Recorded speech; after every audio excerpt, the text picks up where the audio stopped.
Hey everyone, we're going to have a cool little thing of automotive design history, because when the car first came out, it really was not something that was thought of as to be good looking or a status symbol or something that was pleasing to look at. It was just something to go from A to B. And that pretty much continued to the 1920s. Art Deco style, and that translated into the cars like this, and of course Art Deco, you know what Art Deco is. You've seen it in many buildings. And it translated, of course, to the cars, and you know, it really started to have a strong effect on the sleekness, smoothness, hipness of a car. So cars didn't change, even though they got more stylish, they didn't change much until 1948, when Studebaker, of all companies, came out with the first post-war car that actually ditched disconnected corner panels, and it ditched big fenders up in front. And it had a central greenhouse, you know, this section of the car, that was rounded. It was much, much different. You know, this was done by one of the early star designers of the automotive world. This guy also helped design the Karmann Ghia, the Chrysler Way Forward program. He changed automotive design history forever, and then he was unceremoniously fired in 1962 as a scapegoat. This is the story of Virgil Exner. He was a misunderstood visionary who was an early adopter of aerodynamics and bold designs. He essentially had changed the way America designed cars and looked at cars. Now, Virgil was like a lot of successful men. He dropped out of college. He dropped out of college in 1928. He was going to Notre Dame, and the reason he dropped out was because he ran out of money. You know, you had to pay for yourself back then. And being an orphan that was adopted to a, you know, regular family, didn't have lots of extra cash laying around. But lucky for him, he had always been good at drawing, and his parents had helped him grow this love for that. And because he had these skills, he actually got hired by General Motors by none other than Harvey Earl. After a short amount of time, he was put in charge of Pontiac styling for the 1930s. He was very good at it. Then he got noticed by, well, Studebaker. But not Studebaker itself. They actually had a design company that worked for them called Lowy and Associates. Lowy and Exner didn't get along. That worked well until about 1944, when they finally just had a nice little breakup. But thankfully, Virgil Exner had a really good relationship with an executive at Studebaker named Roy Cole. And Roy Cole suggested that they hire Exner in-house. And they did. So Exner started working immediately on their post-war cars. And he ended up designing this.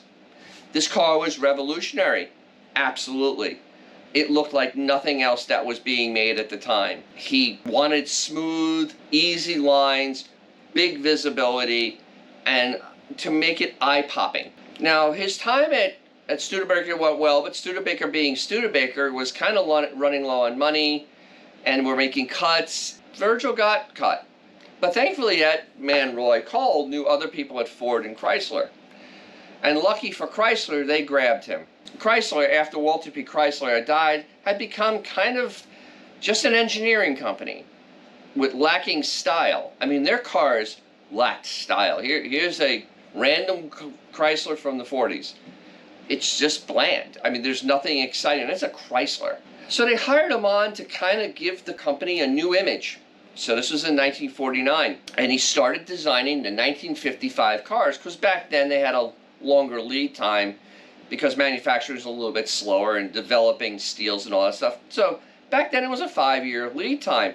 And he started working on the 55s, as I said. When he released the 1955s in late 1954, Ford and General Motors absolutely took notice.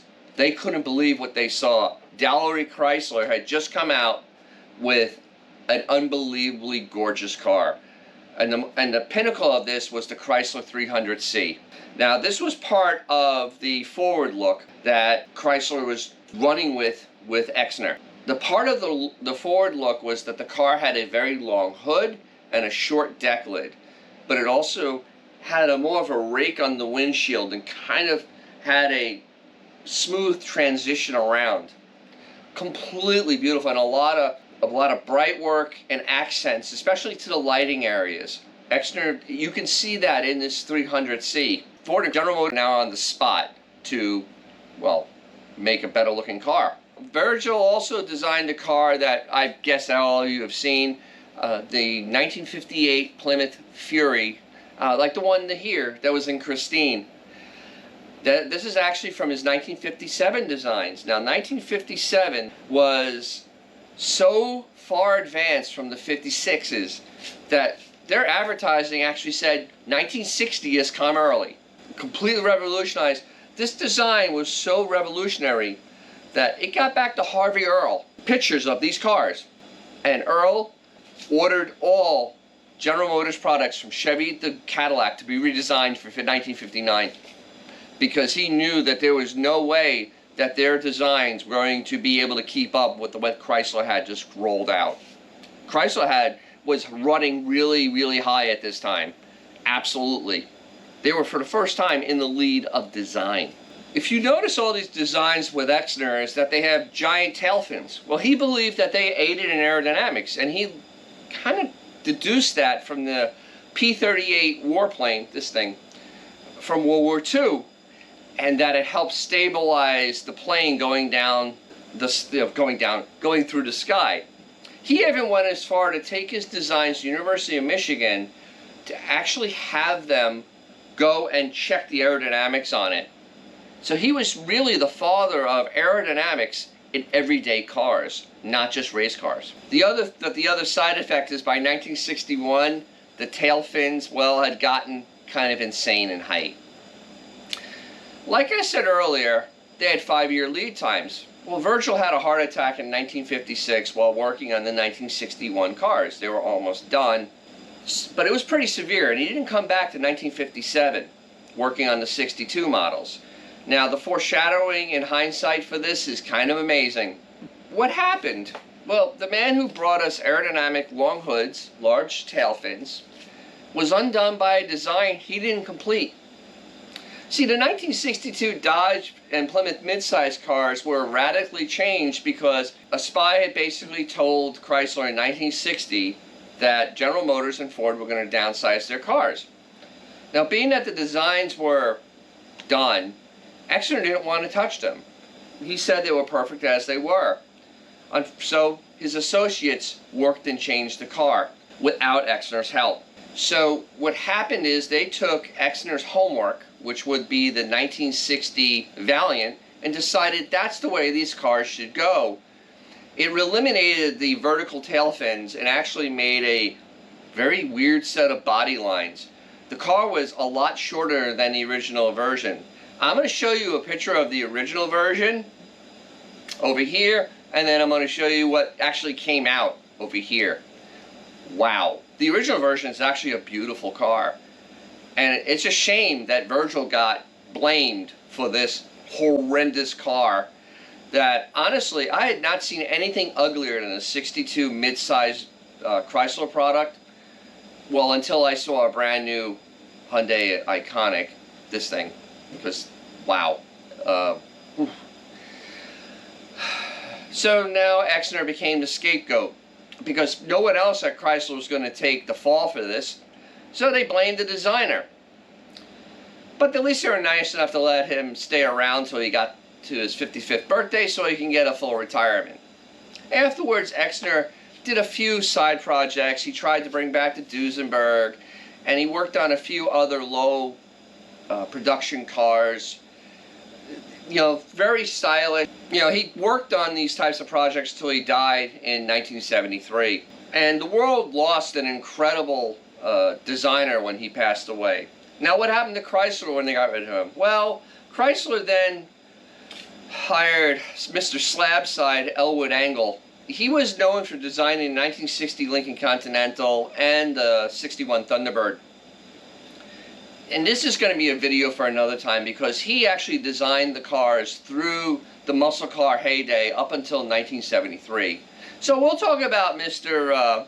Engel a little later. So now, when you go out and look at a set of tail fins on a car, you're never going to look at them the same.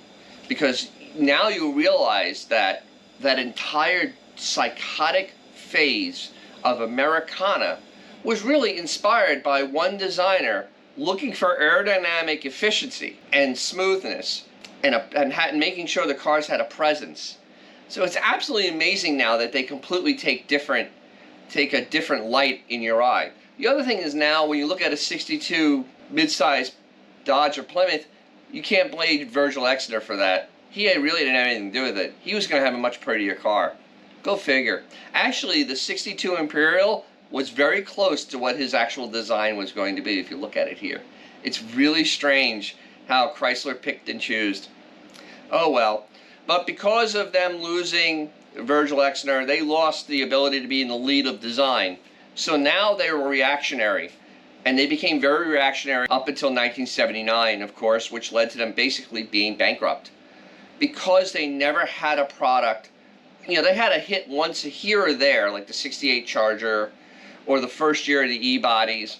But honestly, they really didn't have any long-standing design hits that would keep them sustained to be able to sell on design alone, even though the engineering was still very good. So it's kind of a sad thing the way that he ended up getting scapegoated, and then it actually just hurt the company. It is just one of the most tragic stories in the car world. I want to hear your comments on this about those cars from the 50s with tail fins, or things you've heard about Virgil Exner or other car designers from that time. So just comment below. Also comment if you want me to, anything else you want me to anything else you want me to present on historically or car-wise. I hope you did get something from this. You did. Hit the like, subscribe, bell, and I'm trying to get to 10,000 subscribers. Please subscribe, because it doesn't cost you anything. You'll end up getting really great car content, not just from myself, but from others, because now YouTube will see that you like car stuff and they will give you other car things to look at. And maybe historical things, because I do a lot on that too. So you may actually be able to learn something while you're sitting there death scrolling. It's great. So, but I thank you. I really, really thank you for watching to this point. And as always, if you have, and I'm going to start with this because it's uncovered, I got complaints. If you have a fun car, and this is fun, or if you have something cool, yes, my Charger. Now take them out, because you'll make someone's day, probably your own. And I'll see you very soon.